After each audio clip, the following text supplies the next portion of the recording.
অভাগা যেদিকে যায় সাগর কিন্তু সেই দিকেই শুকিয়ে যায়। তাহলে এবারেও পেলাম না অন্নপূর্ণার টাকা।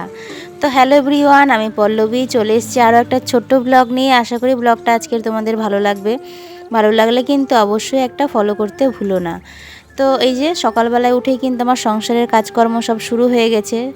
কিছু হোক বা না হোক রান্নাঘরে আমাকে ঢুকতেই হবে। তো এই যে রান্নাঘরে ঢুকে পড়েছি, চলে এসেছি রান্না করতে। এখন বসিয়ে দিয়েছি ওদিকে ভাত, আর এদিকে হচ্ছে আলু সয়াবিন দিয়ে আর পেঁপে দিয়ে একটা তরকারি। আজকে থেকে আমার ছেলেদের এক্সাম শুরু, তো ওরা স্কুলে যাবে। আজকে ছোট ছেলের এক্সাম নাই, কিন্তু বড় ছেলের আছে। বড় ছেলের কিন্তু প্রত্যেক দিন পরীক্ষা হবে, আর ছোট ছেলের মাঝে মাঝে 1-2 দিন করে গ্যাপ দিয়ে কিন্তু পরীক্ষা আছে, যেহেতু ওর নিচু ক্লাস আর বড়টার একটু উঁচু ক্লাস, সেই কারণে। আর বড়টার অনেকগুলো সাবজেক্ট আছে, ছোটোটার কিছু কম আছে। তো সেই কারণে কিন্তু বড়টার রোজ পরীক্ষা হবে, আর ছোটোটার 1-2 দিন গ্যাপ দিয়ে দিয়েই হবে। তো এদিকে কিন্তু আমি একটু তরকারিতে চিনি দিয়ে দিলাম। চিনি দিয়ে দিলে কিন্তু তরকারির স্বাদ ব্যালেন্স থাকে, তো সেই কারণেই চিনিটা দেওয়া। অনেকে চিনি খেতে বারণ করে, চিনি না খাওয়াই ভালো, কিন্তু তবুও চিনিটা দেওয়া হয়।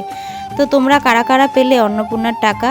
বিশ্বাস করো, আমি এই যে প্রথমবার এলো তখনও আশা করে বসেছিলাম পাবো, দ্বিতীয়বারও আশা করে বসেছিলাম হয়তো পাবো, তৃতীয়বার তো ভেবেই নিয়েছিলাম এবার হয়তো পাবোই।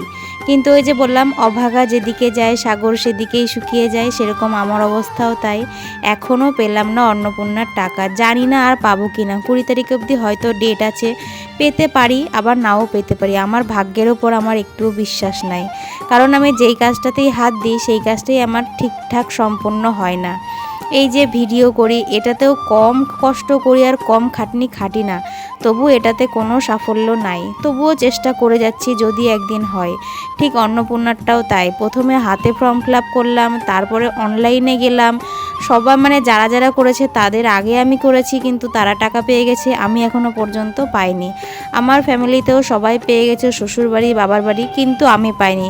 ওই যে বললাম, আমার কপালটার ওপর আমার একটু বিশ্বাস নাই, একদম ফাটা কপাল। তো এই যে দেখো, আমি কিন্তু পাইনি টাকা। আর এদিকে আজকে সোমবার, শ্রাবণ মাসের শেষ সোমবার, তাই ভাবছিলাম যে বড় ছেলে যেহেতু স্কুলে গেছে, ছোটোটা বাড়িতেই আছে, কিন্তু পাড়ায় বেরিয়েছে খেলতে, তাই ভাবলাম তাড়াতাড়ি করে স্নান পুজোটা করে নিই, ভগবান যদি একটু মুখ তুলে চায়। তো এদিকে দেখো, আমি কিন্তু শ্রাবণের শেষ সোমবারটা বেশ ভালো করে নিলাম।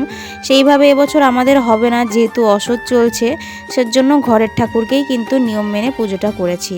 তারপরে দেখো সবাই যাচ্ছিল জল ঢালতে। আর আমার ব্লগটা এখানেই শেষ হলো। তোমাদের কেমন লাগলো অবশ্যই একটা কমেন্টে জানিও।